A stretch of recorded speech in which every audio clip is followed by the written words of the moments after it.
So this video I was going to record as one of my Hecate episodes that I have for members and Patreon members. Those episodes of me deep diving into different things about Hecate. But I felt her influence just now to record this. I have zero notes on it because this wasn't even what I was going to record today. But I felt her say, no, talk about it. Now, this is Hecate's connection with the infernal divine, or with demons, as you could call them as well. Now, depending on your own polarity and what you are drawn to, will depend on, I suppose, things you learn about Hecate. Hecate is so complex, she is all-encompassing that she can be found in many different practices, from your love and light kind of practices to your left-hand path demonology practices. Now, at time of recording, I don't know if this is what sparked the inspiration as well to talk about this, but somebody did email me. It's not the first time I've been asked this, by the way, but they emailed me about one of the demons found in the Clipot or Cliffoth, who is said to be an emissary of Hecate, asking me what my thoughts were on it and all of this. Now, I can make videos about that at a later date, I probably will. But for now, I want to just talk about what is her link with the infernal divine. Why is she often linked with that? Even though, if you were to look her up on a surface level, she is not even from the same pantheon or whatever. So let's get into it. So if you're new, welcome. If you're not new, welcome back. I'm Sarah, that divination witch. The channel is a safe space, so you can ask questions, you can share opinions, we don't judge, okay? If you want to join, hit subscribe. And if you would like to support me, help me to continue to make videos, all of my links are below, and I'd be grateful if you could take a look, because I do offer lots of different readings. I've got Patreon too, teaching on there, got a community, sharing different things. So yeah, I'd be grateful if you could take a look. Thanks. Right, so first and foremost, if you look up Hecate, you will see that yes, most commonly she is known as a Greek goddess. That's what people normally say. And when we say Greek, it's Hellenic Greek. But she predates that. She is not just a Greek goddess. Not that there's anything wrong with being just that, but she is more than that. However, if you look her up on a surface level, Greek goddess of witchcraft is what you'll probably see. But as you continue to go down different rabbit holes, you will see more unveiled about her. And if you are inclined to research the left-hand path, demonology, Luciferianism, that kind of thing, if you're inclined to research it, then you will see there are several different paths to work with her under that guise.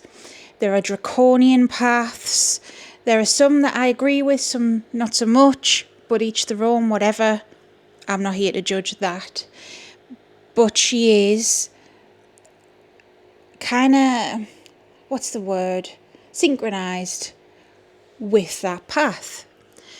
Now for me, I suppose I am left-hand path. I do work with demons, or what you would call demons. I openly work with Lucifer, and that I've made a video about, but that took me a while to accept that and to not feel that shame that, Christian, Abrahamic religion, bullshit basically placed on you. These beings, whether it is Lucifer or whether it is, say, a goetic demon, they're not just demons. They are beings from several different cultures that were demonized. Lucifer himself was never an angel. Lucifer was the Roman god of the dawn. He was Phosphorus, which in himself is a part of Hecate. So a lot of these beings are of a similar ilk, that even though they've been lumped together as the infernal divine, they were not really of the same pantheon. the grimoires they're mentioned in, like the Ars Goetia, for example, the most popular one, which I've already got a video out about, the origins of that. Those grimoires came around in the 1600s. They're relatively new. And you have beings in this grimoire, in this pantheon, from all walks of life, from the Levant region, from Egypt and beyond. So there's not just one area of the world. And taking that back to Hecate, Hecate herself was not just from Greece. Yes, she predates that. She's from Anatolia, modern day Turkey, Middle Asia, I think that's what you call it, or Near Asia, the Near East.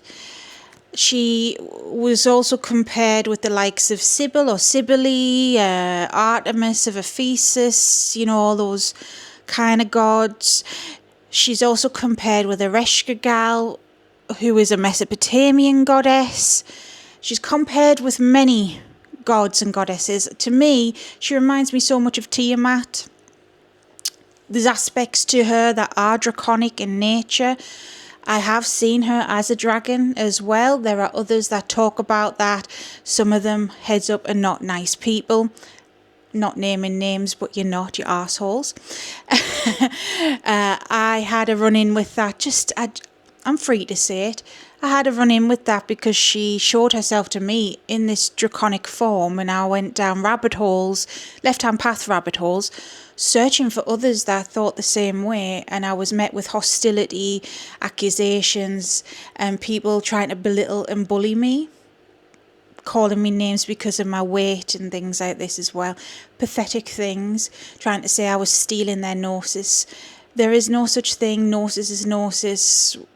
We're all getting influenced by each other and the divine. We're all here to learn and share at the end of the day. That's just a side note and a warning. If you do go down these rabbit holes, not everyone is nice, okay? Especially for some reason on the left-hand path. I don't know. People seem to take this self-sovereignty stuff to the next level. The arrogance, unreal. I'm digressing though. So, all these beings, they're not just from one pantheon area of the world. It's kind of a hodgepodge putting them all together. Now, they're called the infernal divine because the infernal means of the ground, of the earth, of the underworld, just as chthonic beings did and were. Now, Hecate was always known as a chthonic goddess, given one of her many, many roles, but most popular role being a psychopomp, which is, if you don't know what that word is, it's a ferrier of the dead, a guide of the dead. She crosses souls over. Hermes is another psychopomp. There are many others within the Hellenic pantheon. She is but one, and she does fulfill that role. She is a goddess of the threshold and the liminal. She is named as the goddess of the threshold in Hellenic Greek times as well. So she rules over all this mystery, darkness, the unseen forces is what she rules over mainly.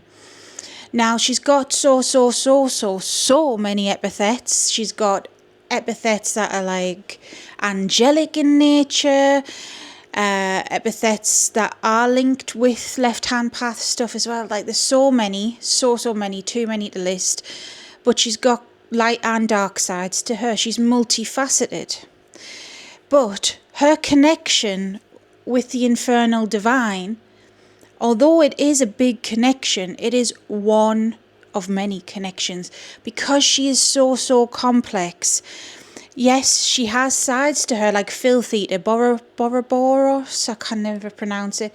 Brimo, that's the wild, untamed side of her. She has draconic sides of her. She has sides of her that are similar to Medusa.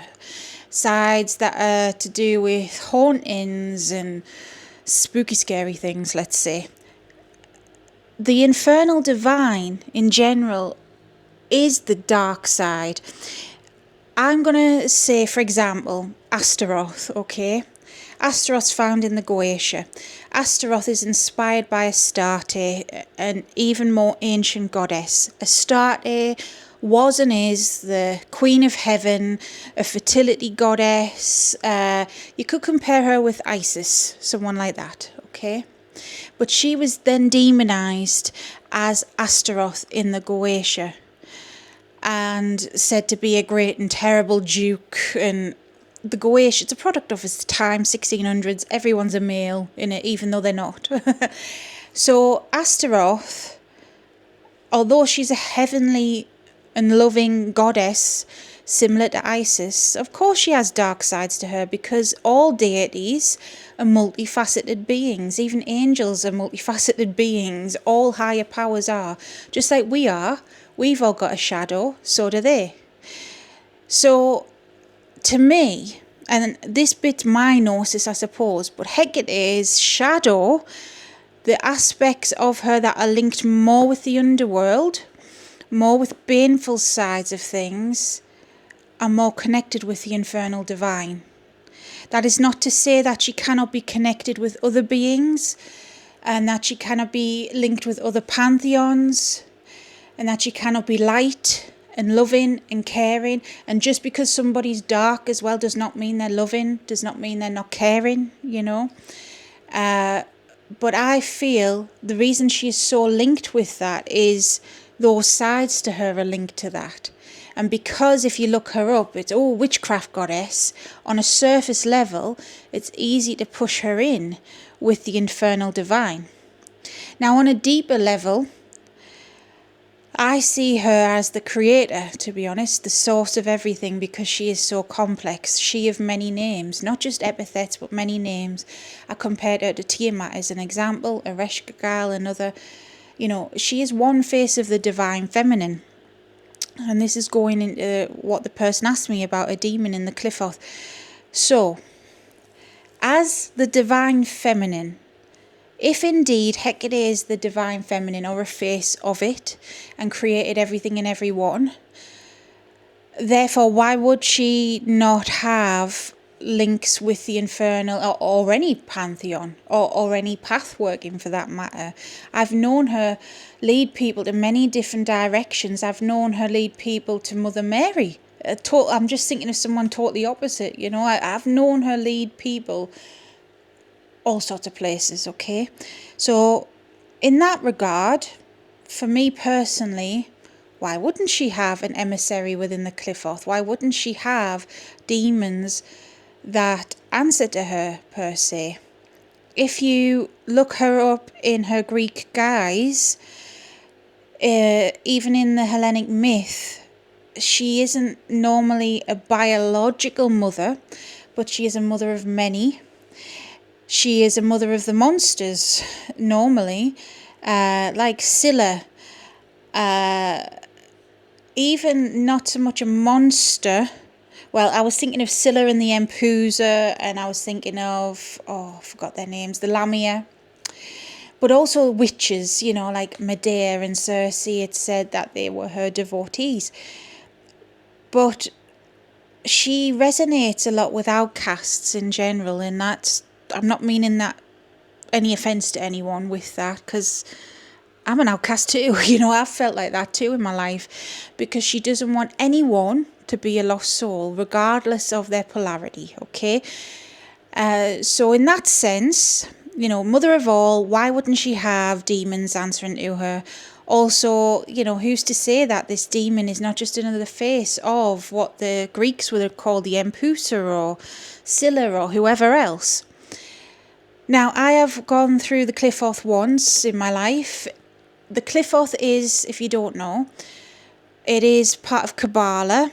I have gone through studying Hermetic Kabbalah, which embodies the Hermetic principles. The Kabbalah is made up of the Sephiroth, which is the tree of life, and the Sitra Ara or the Qliphoth, which is the tree of death. I have many videos on it on the channel. And I'm also sharing my personal journey with Patreon members and YouTube members as well.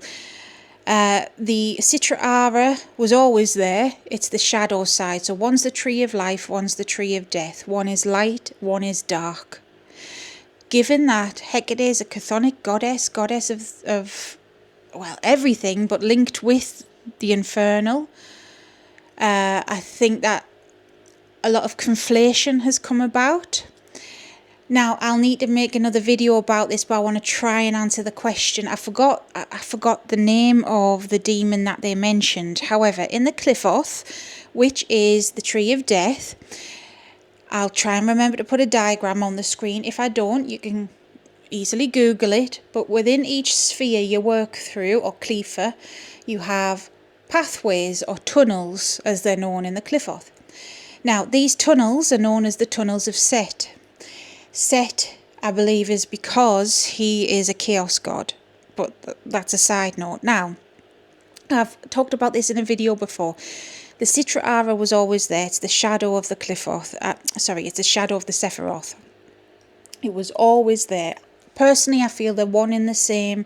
It's just that one's a shadow aspect of the other. That's the way I see it all. The pathways and the spheres. Crowley and then his descendants, the ones that came after him, were the ones that coined the term Qliphoth, and Crowley was the one who was looking at the spheres, because traditionally Kabbalah is linked with Judaism and the angels, so he was looking at, well, what's their counterparts? And so he explored that, and he went through that famously, and there's a debate whether he successfully crossed the abyss or not, and all of this. I'm not going to get into that. But it was Crowley that started exploring it first, and then those that came after him. And Kenneth Grant was the one that coined the term the tunnels of Set. I've got his book in this bookshelf somewhere, which I will need to just double check a few things before making that video, okay? Kenneth Grant, well, he's a bit controversial. He did a lot of exploration on the left-hand path, okay? He coined the term tunnels of Set. He was the one that established each demon that was linked with each tunnel and what they represent, their names and what you go through and all of this jazz. He discovered it. He coined it. Night Side of Eden, read the book, okay? If you want the raw material, he was the first one to talk about that. However, Kenneth Grant did a lot of exploration in things that I personally don't feel drawn to. I'm not here to shit on anyone else's beliefs, okay? I'm not, and that's not what I'm trying to do here. But sometimes you've got to be wary of what you're following. Kenneth Grant is he's no longer with us anymore, but he was a very knowledgeable man, and if it wasn't for him, there would be a lot that we wouldn't be able to do this day and age, especially in the occult and left-hand path. But he had some very out there takes. He was one of the first to delve into stuff to do with the Necronomicon, which I personally would not touch with a barge pole at this moment in time, because I just do not feel it is right. But that's a story for another day, maybe. I don't feel it's what people think it is, to be honest, but that's my opinion, okay? If you do, that's up to you. I'm not going to condemn you for it. We're all adults, I assume, so you do you. But Kenneth Grant did write a whole book on Hecate, and he had takes on Hecate that I don't fully agree with. Therefore, I don't know if this whole particular demon of the tunnel being an emissary of Hecate, I don't know if it comes from Kenneth Grant or not, okay? No disrespect to this particular being, none at all.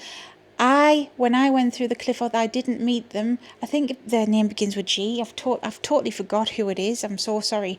I met Machaloth, who is one of these, and Dadagiel, who is near the top. Those are the two I remember meeting off the top of my head that were linked with tunnels. So I'm not saying that everything Kenneth Grant talks about is crap, because I've lived it. I've lived some of it. But that's my experience, and what resonates with me and what works with me might not work with other people. But I can't recall Kenneth saying this, so I don't know where this comes from, if I'm quite honest. I'll have to do more research on it, but I'm mentioning it because it ties in with this video, and because somebody asked me, I'm just mentioning it here. I will look into it further because there's a couple others that people have mentioned. Now, at the end of the day, Hecate will get on with anyone and everyone because she is so powerful and above all of this stuff that, you know, as long as you as a person and they as a being are, you know, an integral part of creation, whether that's light or dark, yeah, she can have a hand in anything, really. So when it comes to Hecate and the link with the infernals, yes, it's valid. It's a thing, but that's not all she is. And I wish people would remember that as well. Also, on the flip side, I wish people would stop shitting so much on Wiccan and more New Age things. And that's going to be controversial for me to say. I'm not Wiccan by any stretch of the imagination. I have had that used against me as an insult several times by several people. Why is it an insult? Why is it such a bad thing? You know, all right, yeah, people say there's cultural appropriation with it. At least in the origins, I can understand why. Gerald Gardner, he was a member of the Golden Dawn. He was even friendly with Crowley, I believe. He knew his stuff about ceremonial magic, and he blended that with things he said he was taught by the New Forest Coven, which is an apparent coven down in, well, the New Forest, isn't that Kent, I believe? And also travelling around the world, he looked at other cultures and commonalities. But it's not just his version of Wicca that people are doing now, and people are more mindful, you know? Like, I don't think it's all about that. We have to give Wicca its dues. If it wasn't for Wicca as well, just like I said about Grant, we wouldn't be able to be open as pagans or as polytheists in the way we are. Wicca paved the way for that. Why do people like to crap on it? They like to say every Wiccan follows the threefold law and the Wiccan read and whatever. No, they don't. They honestly do not. Not every single Wiccan. It really depends on the tradition and the person too. You know, it's just like not everyone on the left-hand path is a total a-hole, even though I've had run-ins with some of them. Not everyone is. I've made some friends as well who are occultists. Not everyone that worships Satan believes he even is real. Is atheist Satanists as well as theistic Satanists. Not everyone who believes in demons believes in Satan even. You know, it's a big spectrum. People are a-holes regardless of their path, you know. And just because I sit here talking about Hecate, and just because I talk about demons from time to time, does that make me evil? In some people's eyes, probably. But I'm not. I've never cursed anyone in my life. I could do it if I wanted to do it, but I don't. It would have to be something absolutely heinous for me to do that, you know. I don't do stuff like that at the end of the day. Not everyone's an a-hole, and that's that. So I hope that this video helped people understand where this connection comes from. Because when it comes to Hecate, obviously, you know, there's people who are on several different paths that have adopted her. Yes, Wiccans, triple goddess is conflated with Hecate. We know, all right, we know she wasn't known as a triple goddess in the way that Wiccans say, like Maiden Mother Crone. But she's conflated with that. And that's fair enough. If that's somebody's practice and how they see her, just let them. It's not hurting you. Just as if a Luciferian adopts her and makes a demonic end for her. The demonic ends, if you don't know what they are, it is said to be the language of the infernal divine. It's kind of like a mantra, a chant. Hecate is not a demon, but people have made those for her. Let them. Is it hurting you? No. And this is the problem in the witchcraft community. People can't just bog off and live and let live. And that's why my channel, I don't tolerate it, okay? I've had people coming from me loads of times and now blocked, babes. That's it. I'm not entertaining it anymore. All right. I hope that helped, and you guys, if you're listening, regardless of the polarity, regardless of the path you're on, take a leaf from my book. Don't listen to people, all right? You do you, as long as you're not hurting anyone else and you're not hurting yourself as well. Then you do what you gotta do, babes. And that's that. All right? So if you like this, hit subscribe. Check out the channel for more. I've got a playlist, over 100 videos on Hecate. I've also got a community that I'm trying my best to get off the ground. It's just slow going at the moment. Regarding Hecate, what she wanted me to start, what she wanted me to do, involving people of all walks of life, all paths, everything that work with Hecate. She wants them to share their experiences. You can share your stories with me. You can record a video, submit it. You can be on there with me if you want. Yeah, go check it out.